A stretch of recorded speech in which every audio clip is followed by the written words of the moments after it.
Hello everyone out there and welcome back to the channel here at Paradise on Pennies. I'm Heather and today I just want to talk to you guys a little bit about this whole climate strike thing that's been going on. I'm sorry if you've been inundated. I don't know how much the media has really been covering it. I just caught a glimpse of it. But I imagine since this is now a trendy thing, climate is trendy, which is not really a good place for it to be, but I imagine the media has probably been covering it pretty heavily. So I do want to talk about it a little bit, but maybe a little different twist than what you've been listening to from mainstream media. I don't know. But basically, because our channel here is really ties in with this topic, you guys who've been following, you guys know that we're not here just kind of talking about, our travels, and we're not really...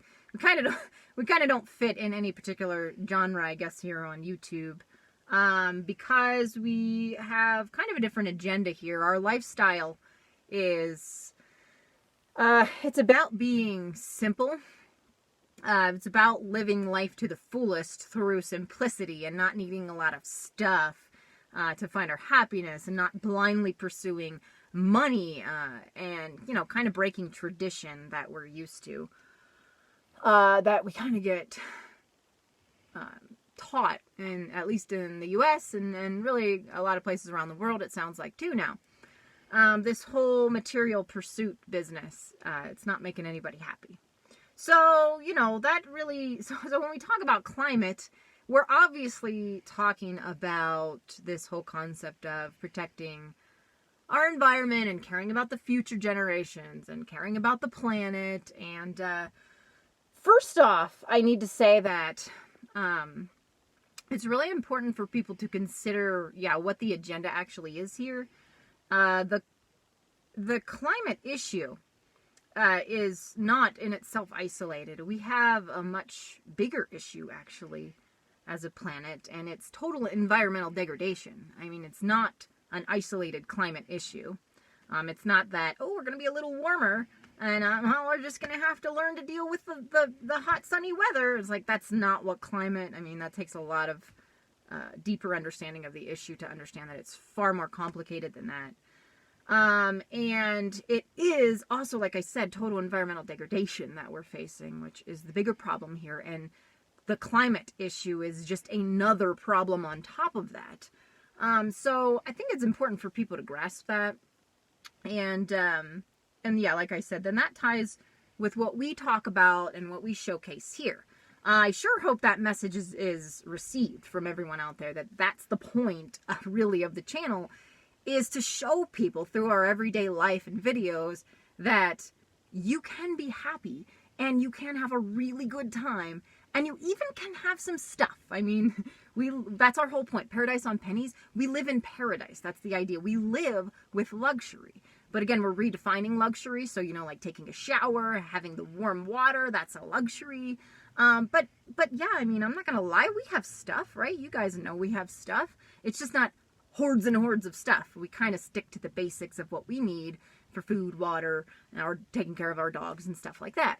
Point being, if you just live simple, you can be a lot happier. The stuff is making people absolutely miserable. That's where this March thing comes in. Okay?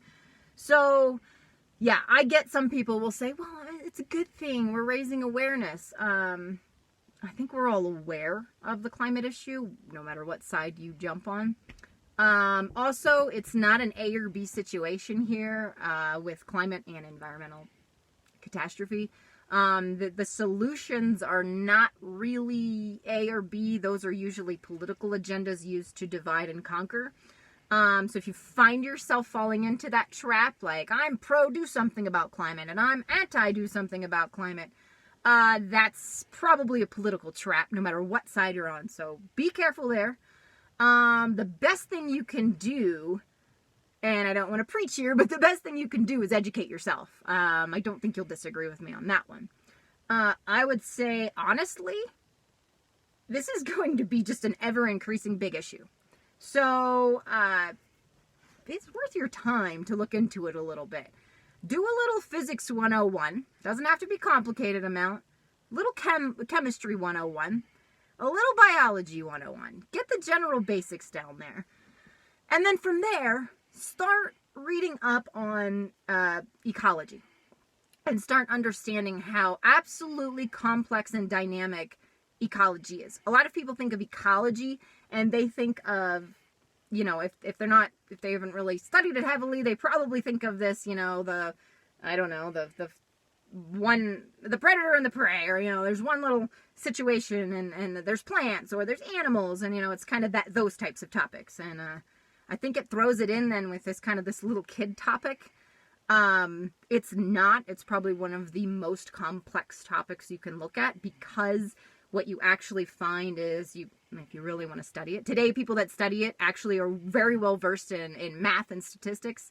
It's very complex because if you really sit down and think about it, there's all these relationships constantly going on and they're dynamic. And if you take this out of the ecosystem, that impacts all these things, and there's cascade effects and everything's constantly impacted.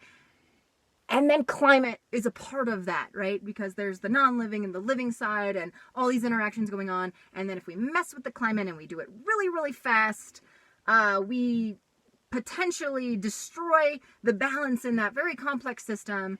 And that's what ecological scientists are trying to figure out. Very complex. You got to give them the benefit of the doubt.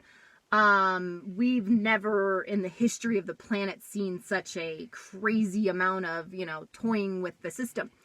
This is a hard thing to do, is to predict where we'll be. Now, what we do know is, if you read and you know, once you get to that point, you start looking into these crazy ecological interactions. The best predictions we have are really, really scary. There are things that point to, you know, collapses in our system, and it's not gonna be that your used to be cold place is now beachfront property kind of thing. Like, that's just a silly outlook. It's gonna be like, oh, it rains so much more here, and now there's landslides, and yeah, storms are worse, and now we don't have food for everybody, and now there's mass migrations, and there's political and social unrest on a scale we've never seen before, and you know, down the line, there's lots of other things. It's a scary scenario, and that's why I'm not comfortable with the whole climate thing. Again, just a component of our problem. It's a bigger environmental thing. I'm not comfortable with us sitting it on this shelf of trendiness. For instance, when you have a march or a strike, fine, we're bringing awareness. It seems to me that people still are letting go of the point that they themselves as an individual need to make a change in their life. And a lot of people are not willing to go without. There's not a lot of people that would be willing to live our lifestyle, and I think we still have a lot of luxuries. But people don't want to go without. People make a lot of excuses as to why they can't go without. But you know, this is a sacrifice that we're making for future generations.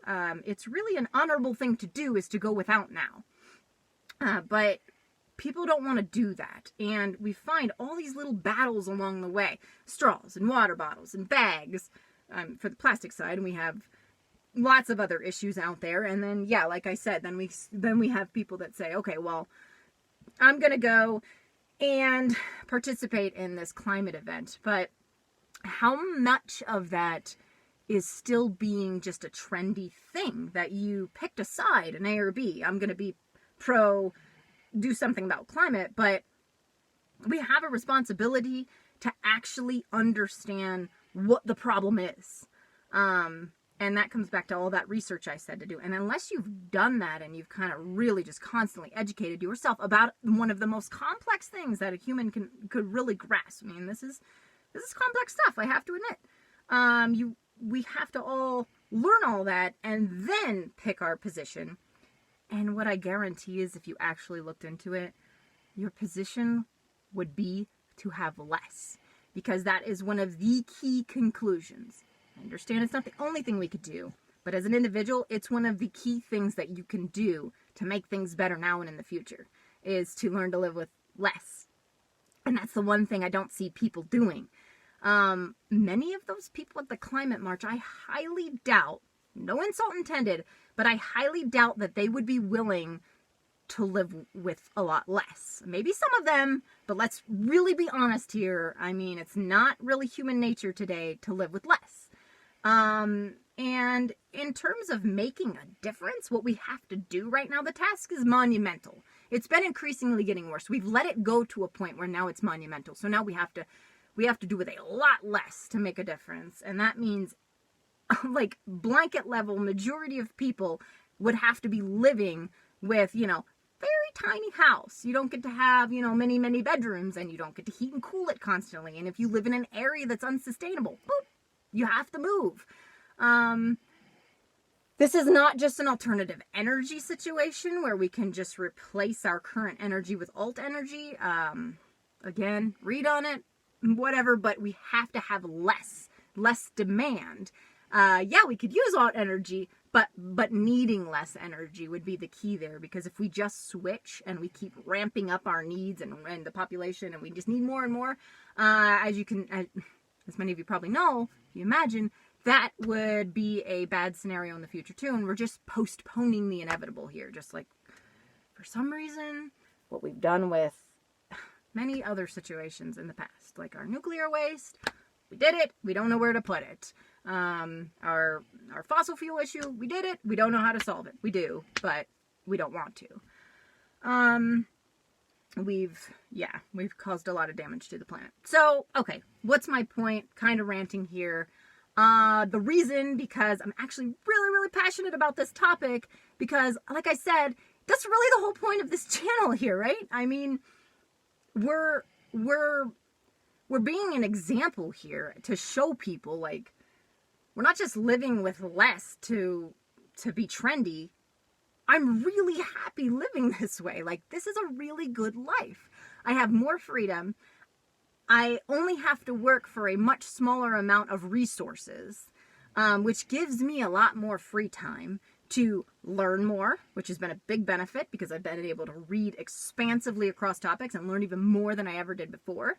I get to spend time with dogs, those of which I got to rescue, and so they didn't have to live in a pound or in a bad situation, and now they get to just, live freely. I get to spend more time with those that I love and just explore and have a good time, and nothing really has to cost any money because hiking is free.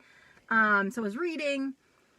So, yeah, my point is it's really important for us to understand that when we have things like this going on, if we're going to make a change, it's a very individual level thing to start with. I understand there are some politics and things that we need to change. Certainly, that would be grand.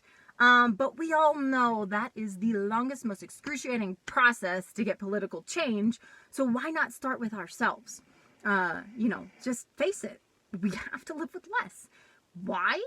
If you're not understanding why I'm saying this, just what I'm talking about is businesses actually control everything. I mean, it's easy for us to say, oh, I hate the government, or oh, what the government's doing is the problem. Sure, there's regulations that could make a big difference here. Absolutely.